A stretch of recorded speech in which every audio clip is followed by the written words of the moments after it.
Hey guys, welcome back to the farm. Tractor actually started, but it almost didn't. But I had the battery in where it was warm on the charger.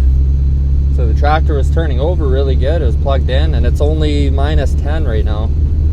And it turned over for probably 30 seconds before it actually fired. So that's telling me that the fuel system is losing its prime, which is probably that fuel line. I've got a new fuel line, I just didn't put it in. I figured, well, the old one's working, I got it fixed up good enough, might as well just leave it. Because if I put the new one in, the new one would get a hole in it, and then I'd have to buy another new one. I bought it a couple years ago, but I figured that my patch job on my old one was working, might as well leave it. I knew at some point I'd be fixing it. I just didn't really plan ahead on the fact that it could be winter time.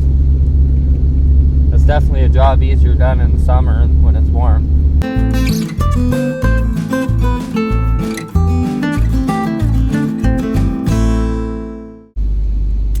I was turning the wipers on trying to get the water off it, but then I realized it's on the inside. Well, one dull knife and a whole lot of impatience finally got it open. It looks like, because I don't remember, it's just a quick connect. So I'm not sure what I'm going to need for tools, but I do know it's really tight in there because you got to reach in under the door and above the step. It's enough room you can reach your arm in, but you can't see what you're doing. Now, it's this fuel line somewhere right here, but you guys can see it a little more than I can. Maybe if I zoom in. Oh, yes, that end should be easy. I don't remember how to get into the other end. I'm gonna shut it down here first. You guys are probably wondering what makes me think that the fuel line is the culprit. Well, when there's a hole in the fuel line, it ends up sucking a bunch of air in the system. And then when you shut the tractor off, all the air settles out. And when you go to start it, it's just sucking out the air that's in the filters. And when it's cold and your battery is a little low to begin with, it has to turn over for so long to get any fuel that battery winds down, and then now it doesn't turn over fast enough that when it does have fuel, it's not going to start anyway. So hopefully with the fuel line fixed, it'll get fuel immediately and at least do something while the battery's still doing its thing. Okay, so now somewhere down in there is the line I'm looking for. Probably gonna have to take this piece of plastic off so I can get it. It's just one screw there, and get that out of the way, which is difficult with the loader on. I was gonna wait until after feeding the cows to do this part, but I got faith in my ability to do it without permanently disabling the tractor. But usually I'm wrong. Like, how are you supposed to? Oh, you're just gonna have to sit like that. At least now I can see. Oh, there's my repair job. You can see right here. The line is supposed to look like this the whole way through. Right here where the frame rail is, between the motor and the frame rail, the hose gets pinched down in there and gets a hole in it. Like, couldn't Case have ran this a little differently? Like, a little higher and then bend down and in? Nope, they just went straight across because it's cheaper to save a 1/4 inch of pipe. So I left that in there thinking this that I glued on would kind of help protect the pipe, but it's not holding, I don't think. Or it's something else, and I'm just gonna chase my tail. I like doing that. Of course, it's not the front one that I gotta take apart. It's the back one. Well, I guess I could take the front one off so I can get at the back one. if I can squeeze it. Oh, there we go. And then just put the front one back. That way it won't. Oh, come on.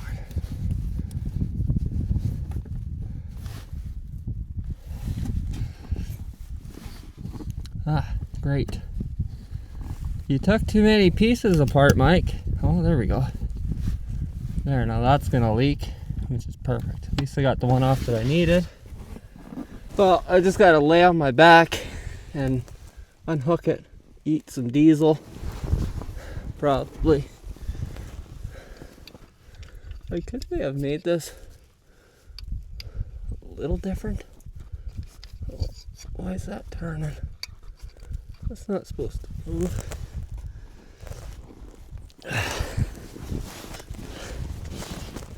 I can see it right there. I gotta get that off. I don't remember how it comes off though. I'm looking at the new one. I'm still just as confused. Just my luck, the new one's gonna leak or something, and I'm gonna need the old one again. Well, back in through the top, I can see it. It's this line right here. I can't get a screwdriver to even touch it from top or bottom. Well, I got it off, and now I'm covered in diesel. That's great. I'll just smell like diesel while feeding the cows. I ended up just breaking off one of the tabs, and then use the screwdriver on the other one. This little thing is probably the culprit. Have you ever had one of those moments where you're elbow deep into a job and then things just stop moving along? And it gives you a chance to think, you know, Mike, why didn't you do the chores first? You know, tractor is running. Yeah. This line is angled the wrong direction. It's going that way, and it needs to go that way, and it's turned that way, and it needs to be pointing that way, if you know what I mean. It's spun 180 degrees from where it needs to be, and the line is pre-made. There's no pivot or way to adjust or angle it different. You have to twist the line, feed it through, and clip it with one hand. So figure that one out. I'm not going to say that getting mad and forcing things to do what you want it to do is the right answer, but sometimes it ends up being the solution. Finally got it hooked up. I didn't like that the line was facing the complete wrong direction, so I just twisted it and heard something crack, and then the line spun. So not sure if that was a fitting breaking or the hose actually turning on the fitting, but I gotta feed cows, so I guess I'm gonna find out real fast. There's gonna be a lot of dirt in the fuel line, and I'm okay with that because that's what fuel filters are for. As long as it'll start and do what I want it to do for today, I'll be happy. Don't let me down today. I can't be the only one that seems to be disappointed in how engineers put things together. Like, sometimes you just look at how they put it together and think, there's gotta be 5, even 3 other ways that are better. But no, they pick the one that's the worst. A good gauge to know if you've been feeding them enough is the day that you think you gotta feed them. If they're not too ambitious about following you, they're still pretty full from last time. They're kind of interested, but more of a curiosity thing than a hunger. Well, on that winning note, I'm gonna let you guys go. That's about all I'm gonna do today. I'm gonna go back to the house, have a coffee, and think about success and winning and stuff. And then 2 days from now, it'll be the other way around, because the tractor won't start again, probably. Well, thanks for watching. See you guys on the next one.